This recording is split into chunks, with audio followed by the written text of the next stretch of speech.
Dulu sih ya, selain kuliah, saya juga himpunan. Dulu saya pegang koordinator untuk olahraga. Kemudian saya juga berpartisipasi mengikuti acara seperti 1001 Ide, kemudian Ide Art, dan Bright Future Ahead juga ikut. Terus dulu pernah bikin pameran untuk tugas DP3 kalau nggak DP2. Banyak sih dulu. Selain kuliah sih juga main band juga. Terus ya bikin acara himpunan sama anak-anak, bikin acara sama anak-anak band-bandan, semuanya sih. Ada beberapa yang kegiatannya itu di dalam kampus, jadi mulai di awal-awal semester itu kan lebih banyak di pelajaran di dasar ya, atau teori juga. Jadi semua dasar yang akan digunakan di desain itu akhirnya dapat semua. Lalu di beberapa semester selanjutnya itu lebih banyak di praktek dan survei di luar. Mungkin juga beberapa pengenalan material, teknik produksi, sistem prototyping, dan yang akhirnya bisa dipakai di waktu magang dan juga akhir atau di tugas-tugas besar. Ada bidangnya juga macam-macam yang dipelajari. Terus ditambah lagi ada event-event yang tiap tahun kayaknya ada terus kalau di Facebook gitu, entah itu yang di tahunan atau tugas atau di semester itu masih sering kegiatan, jadi dilakukan lah akhirnya juga dipelajari di manage, terutama di manage waktu juga akhirnya manage orang yang atau yang dilakukan di sebelumnya.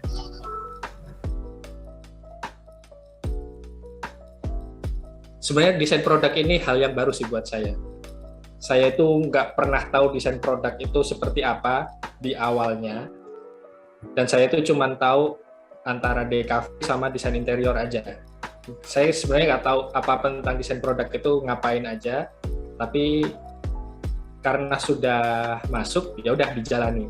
Setelah dijalani, oh ternyata desain produk ini skupnya banyak loh, skupnya gede banget. Selain gambar, selain bisa bikin 3D, kita juga disuruh bikin benda yang istilahnya itu bermanfaat untuk kita. Jadi itu hal yang sangat menarik sih yang saya temukan di saat berkuliah di desain produk. 4 tahun sebagai mahasiswa sih sebenarnya juga semua hal yang dilakukan di perkuliahan udah menarik sih, dan mulai awal masuk pun nggak benar-benar expect sampai situ, tapi lebih ke itu, lebih dapat suatu pengalaman yang lebih berharganya itu waktu terjun ke lapangan. Misalkan kita desainnya udah selesai, tapi perlu nyari vendor atau tukang untuk merealisasikan produk, walaupun beberapa mungkin prototipe masih perlu dilakukan sendiri.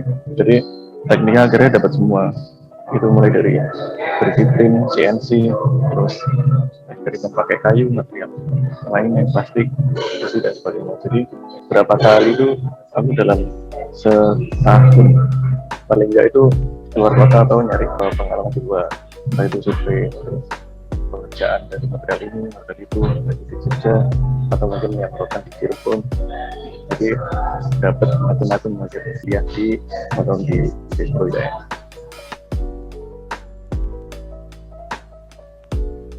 Sekarang kalau saya jujur nih ya, dari teman-teman saya desain dari DKV sama interior sama produk, sebenarnya peluang untuk kerja di produk itu sangat luas sekali. Kamu bisa jadi apa aja sih dari desain produk.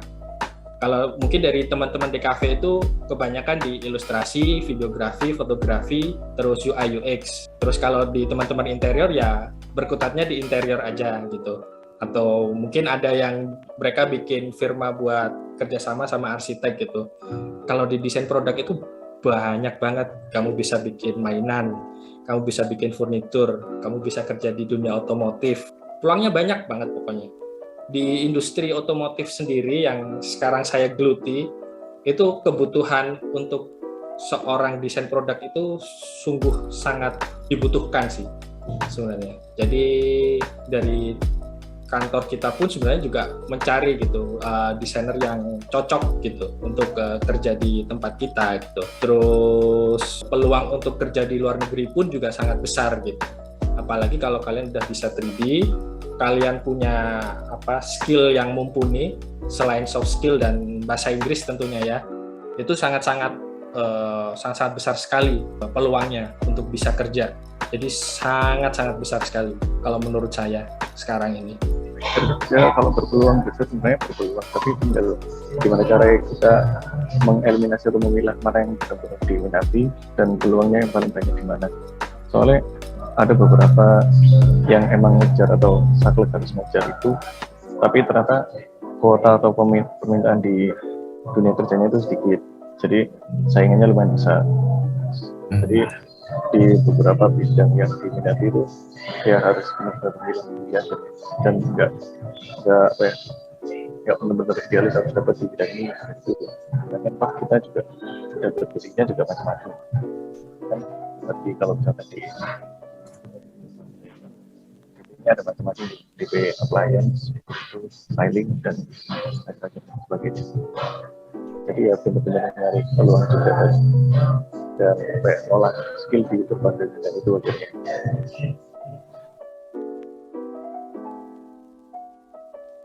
Secara general ya, soalnya kan berkaitan dengan kerahasiaan pekerjaan saya. Jadi di tempat kerja saya itu ditugaskan untuk mendesain motor. Jadi saya Honda R&D di Indonesia itu kan Honda motor. Kalau Honda mobilnya kan yang ada di Thailand. Di Thailand juga ada sih yang motor, cuman di kita ini kan sebagai kantor representatif office. Jadi di kita itu kita mengerjakan CMFG. CMFG itu color, material, finish, dan grafik. Jadi yang berhubungan dengan warna motor, striping motor, terus finishing yang ada di motor, itu tanggung jawab kita semua. Terus habis itu kita juga ngedesain motornya itu sendiri, melakukan survei terhadap pelanggan, terus apa lagi ya? Itu sih 3 besar itu aja sih yang kita lakukan saat ini. Nah, sekarang kan di bidangnya kultur. Kemudian juga saya sendiri di workshop di Malang, kalau dunia kerjanya seperti apa, beberapa yang dipelajari waktu kuliah akhirnya juga perlu nambah lagi atau ngasah skill lagi di dunia kerja atau di prakteknya. Saya di Benitur itu di 2 tahun terakhir setelah lulus, mulai di 2019, baru di 2020 itu baru pindah ke furnitur kayu. Jadi seperti apa kalau di dunia kerja di furnitur, saya juga step-step dari waktu kuliah itu juga diterapkan, mulai dari proses risetnya seperti apa, terus pemahaman tentang bahan, pengolahan dan prototyping hingga layak untuk diproduksi atau bahkan dijual. Mungkin yang belum dapat waktu itu kan gimana cara hitung-hitungan atau cara menjual produk itu lebih nilainya itu lebih dapat lah hingga nyampe ke customer. Baru pas di dunia kerja ini sambil belajar lagi sehingga bisa diterapkan lagi di dunia kerja. Walaupun beberapa teori atau triknya itu beberapa udah dipelajari di perkuliahan, cuma tinggal cara mengaplikasikan di dunia kerja.